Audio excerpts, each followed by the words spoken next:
بسم الله الرحمن الرحیم. سلام یاد خدا. خوش آمدین به اولین برنامه از ما از چینل نویدز دیلی فلاگ. دوستان منطوری که بیننده هستین، من پالوی یکی از استادای نابی انگلیش هاوس هستم. استاد میشه خود خو بخشی دوستان معرفی کنین؟ سلام ارادت نوید جان قند، خوشحال هستم که فعالیتش میبینم، فعالیت میکنیم. من ولی ورساز هستم، یکی از استادای ارشد زبان انگلیسی در هزار چند، قبلا در کابل و جاغوری.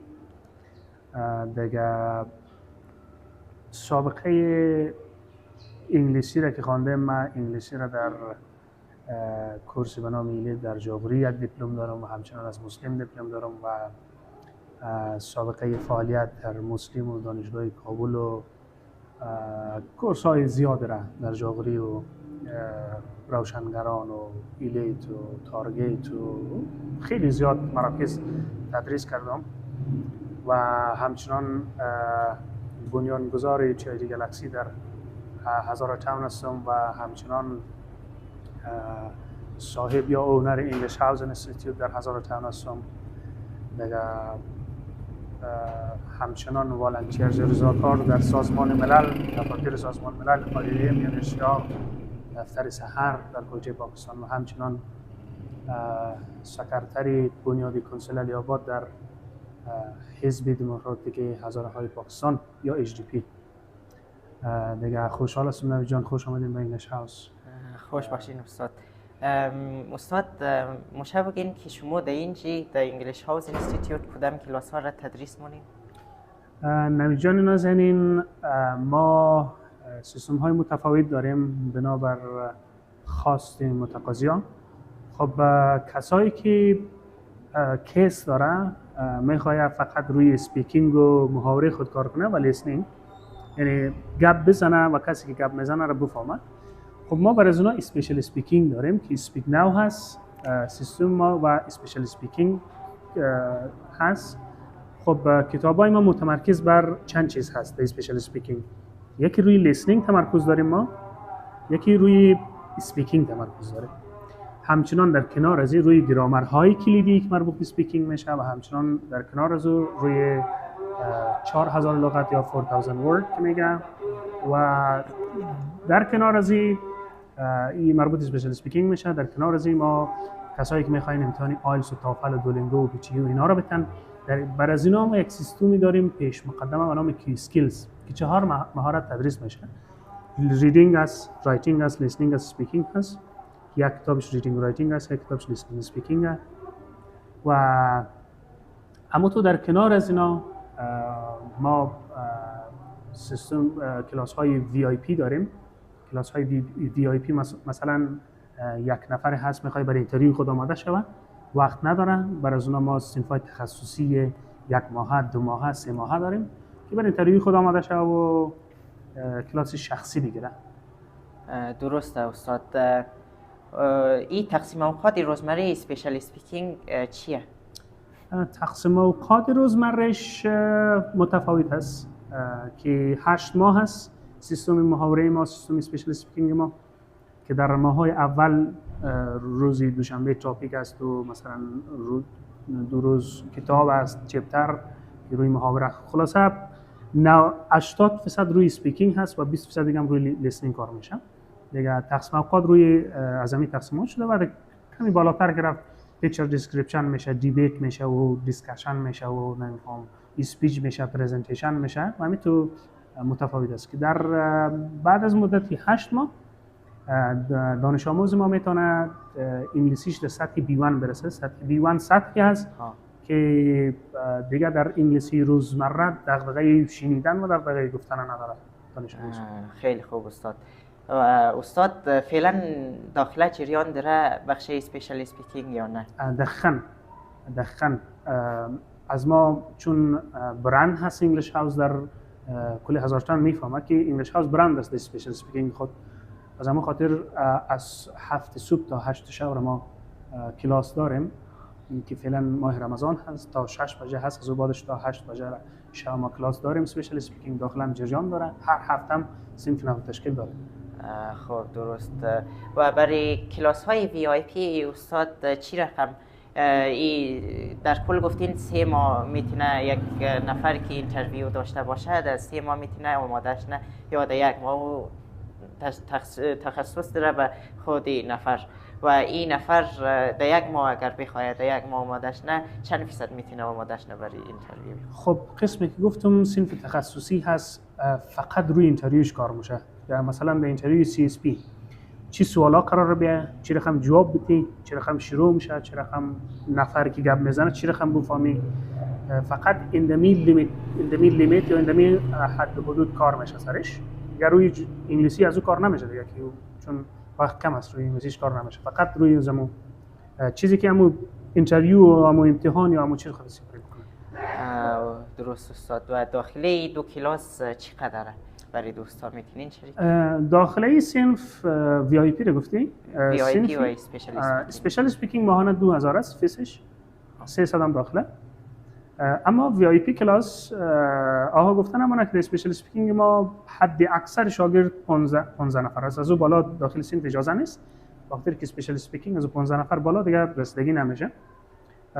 و حد اکثرش حدی که عقلش 5 نفر است. از 5 نفر پایین هم صنف تشکیل نمیشه. و همچنان در قسمت VIP فیس های ما از 8000 از 6000 شروع هست تا 30000 را که فرق میکنه هر نفر هر چقدر کار داره و چی میخواد. خب درست استاد. و این میتونین بخش دوستا بگین که کدام سطح ازی بهتر است ولی امی اسکیل از 3 ماهش خوبتر نسبت به 2 ماه و 1 ماه نه؟ اوشی فرق میکنه نوید جان. خیلی ها هستن انگلیسی بلد است فقط با سیستم اینترویو و اینا مشکل دارن نمیفهمن اینترویو چی هست چی معلومات ندارن. خب اونا نهایت 1 ماه کار دارن تا اینکه برای اینترویو آماده شون چون انگلیسی بلد هستن. به خاطر که اینترویو فقط انگلیسی نیست. تو باید بفهمی که چه قسم جواب بدی اینترویو را. یعنی خیلی مهم هست. از اینکه شما فارغ توفل ام هستین و خیلی از دوستا اکثریت دوستا میفهمه ایره مشابه بخش دوستا کمی معلومات درباره امتحان توفل و خود توفل بدید. خب امتحان توفل و آیلتس در کویته و پاکستان خیلی توفل کش نداره. یعنی خیلی رایج نیست به خاطر که اما جایی که امتحان میته یا تست سنترش فقط در اسلام آباد هست و شاید لاهور دیگر در جهان نیست و موادش کم هست در پاکستان به خاطر که اینجا تحت مستعمره انگلیس بوده قبلا از خاطر آیلتس یاد میچله. خب آیلتس که هست ما صنوف آیلتس داریم استادایی که 7 نمبر و 7 بالاتر اسکور داره. در بخش تقریبا 3-4 دانه استاد داریم ما که از نمبر آیلتس دارن آیلتس تدریس میکنن. صنف دلوندو داریم. خب آیلتس که از یکی اکادمیک داره یکی جنرال داره.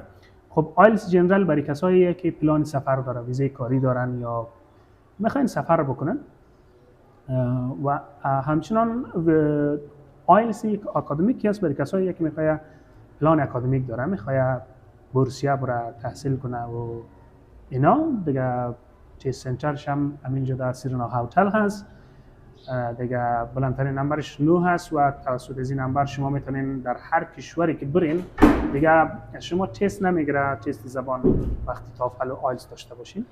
از این خاطر یک زمینه بسیار عالی است. درست. به نظر از شما در بخش اسپیشال اسپیکینگ و کلاس هایی که مثلا از KG الی ادوانس شروع میشه در این بخش کدام یک از این دو موثرتر برای شاگردا برای زبان چی برای وکابلری چی برای پرونانسیشن و در کل فور اسکیل؟ خب نوید جان ناظرین خوب است که یک نکته اشاره بکنیم به این سوال که در هزاران سیستم استریملاین و سیستم امریکن فایل متاسفانه که اونا را به نام اکادمیک تطبیق میکنن که اکادمیک نیست سیستم جنرال هست. فقط روی خیلی کم پرونانسیشن و خیلی کم روی ذخیره لغات و گرامر کار میشه. دیگه در بخش فور اسکیل کار نمیشه. خب فور اسکیل ما کتابی داریم به نام کیو اسکیلز. کیو اسکیلز یعنی فور اسکیلز خب سیستمی هست که روی رایتینگ، روی ریدینگ، روی لیسنینگ، روی اسپیکینگ، روی هر چهار مهارت کار میشه، بسیار اساسی و قشنگ. سیستمی هست آپدیت که در اونجا همه تیپس و استراتژی های آن استافر کار میشه. درست. و کدام امی اسپیشال اسپیکینگ در ظرف چند ماه یک شاگردی که از سطح ابتدایی شروع کنه در سطح A1 و A2 میتونه انگلیسی خود را پیشرفت بده؟ خب فرق میکنه بازم به سن و سال و سطح سواد یک شاگرد ربط داره. خب خیلی ها میتونه در 3 ماه، خیلی ها میتونه در 6 ماه سطح انگلیسیش ربط داره، خیلی ها میتونه در 8 ماه. خب 8 ماه اما سطح متوسطی هست که ما در نظر گرفتیم برای شاگردایی که میتونه رشد بکنه در سطح B1. درست. و استاد همین طور ما خبر شدم که شما در از اینکه قبلا هم گفتین اشاره کردین که شما در دفاتر سازمان ملل و UNHCR و IOM هم ایفای وظیفه مونین. مشاهده که همی معلومات بخش دوستا بیدین درباره کیس های سازمان ملل که چی رقم روند از یا است و همچنان درباره IOM و کیس های دیگر. خب نوید جان، نازنین من به طور رسمی نه، به طور رضاکار یا والنتیر کار میکنم در سازمان ملل در بخصوص بخش ارتباطات بین هزار تن و سازمان ملل. کسایی که هزار تن زندگی میکنن کدام مشکلاتی هست، کدام اتفاقات میفته، ما فقط گزارش تهیه میکنیم و اطلاع رسانی میکنیم به دفتر عالی موسهر و UNHCR. فقط پول ارتباط هستیم بین مردم هزار تن و سازمان ملل. خب کیس هایی که جریان داره کیس های بشردوستانه است یا کیس سازمان ملل. خب خیلی ها سوال میکنن که کیس های ما طولانی شده. خب سیستم بشردوستانه، ویزه بشردوستانه طولانی هست، درست است؟ خب چی ویزه بشردوستانه استرالیا باشه، چی ویزه بشردوستانه آمریکا باشه یا سازمان ملل باشه، هر ویزه‌ای که باشه بشردوستانه طولانی هست. پس همه باید منتظر باشن و کیس تا کیس ربط دارن. خیلی ها در 6 ماه جور میشن، خیلی ها در 1 سال، خیلی ها در 5 سال، خیلی ها در 10 سال جور نشده. متفاوت هست. نظر به چانس که نه، نظر به مو کیسی که میده. روز اول هر چیزی که روز اول گفته میشه، هر کیسی که داره، خب سازمان ملل از خود منشور داره که اینی نفرا را، اینی کاتگوری را ما اولویت داره برای ما، اینا رو انتقال میدیم. خب وقتی کیسی تو هر قدر قوی باشه اما تیپ کنزوش منشور از سازمان ملل نباشه، خب طبعا که در رده دوم یا سوم قرار میگیره. خب درست. استاد من مایل هستم که یک کوتاه کنورسیشن درباره وضعیت مهاجرین در پاکستان همراهشون داشته شم و شما میتونین که امی سطح انگلیسی از من را تعیین کنین که A1 A2 به چه سطحی ما میتونم انگلیش صحبت کنیم. مشکل نیست، درست است. As you know, sir, the situation of immigrants in Pakistan, especially Quetta, for immigrants which have migrated from Afghanistan to Pakistan, is very bad because those immigrants does not have any documents. So in this case, they are afraid of being deported, being arrested by the police, and being deported to their country back by the police officers of Pakistan. And in this case, all the immigrants are being arrested because they are not having any document. So in this case, what do you think, sir? Did UNHCR or UNHCR decided something for the immigrants? Actually, it is not problems of or in the hand of UNHCR. As you know, it is the policy and it is the plan of government of Pakistan. Yeah. So it is not in the hand of UNHCR or UN. That is why UNHCR or UN embassy or UN agencies cannot do anything, because it is the plan or policy of Pakistan government. Okay. Did not they decided to that for the immigrants that they want to take them out of this country to another countries, foreign countries? as soon as possible. As I told you before, it belongs to the cases, or it depends on the cases. You know, the people are different, the cases are different. So the units are, as you know, the budget decreased. The budget because of Mr. Trump. Mr. Trump came and decreased the budget of UN. That is why it is lack of budget for the UN, and as well, the cases are very slow. The process is slow, and so totally, I can tell you that it takes time. Yes, thank you for your idea. حالی سر شما میتونین کمی سطح انگلیسی از من را تعیین کنید. نوید جان نازنین، فقط یکی گرچند اکسنت مهم نیست در امتحانات بین المللی، خب اکسنت هندی و کویتگی هست و در کنارش بعضی مشکلات پرونانسیشن داشتی، مثلا دوز است، دوز گفتی، و اینی بعد از اینی که از جمع او بعضی مشکلات گرامری کوچیک داشته. اوکی؟ خب که حتی بین استادایی که من میستیکس است، حتی خود استادا اشتباه میگیره. اوکی؟ خب به خاطری که مشکل در کجاست؟ مشکل در اینجاست که اساتید ما متاسفانه از سنتر فارغ میشن، در سنتر تدریس میکنن، از همین خاطر شاگردا اکثرا کامن مستیکار متوجه نمیشن. خب این یک چیزی عادی هست، مشکلی خاصی نیست. پس بعضی مشکلات گرامری داشتی و بعضی مشکلات پرونانسیشن یا ورد استرس، سنتنس استرس. زمانی که سنتنس ما گفتار گپ میزنیم، سنتنس خود ورد استرس داره، اینتونیشن داره، سنتنس استرس داریم، ما خیلی چیزاها داریم. خب که چیزا متاسفانه سوادش نیست، از خیلی یعنی بحث نمیشه رویش در مراکز، از خاطر چیز جدی نیست. دیگه سطح انگلیسیت میشه سطح اسپیکینگ تا 6 تا 6.5 آیلتس در نظر گرفتیم. تشکر استاد. و در آخر اگر کدام گفتنی بخشی دوستا داشته باشین کمری از ما در خدمت شماست.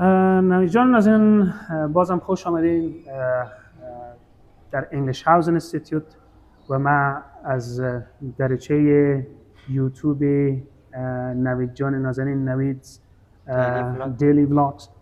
ما از دوستا خواهشمند هستم. اول میگه که نوید جان نازنین یک یوتیوبر کوچک و موفق و همچنان بسیار لایق به حمایت شما، تک شما نیاز داره، حمایتش بکنین و ما به اندازه توان حمایت میکنیم از نوید جان نازنین.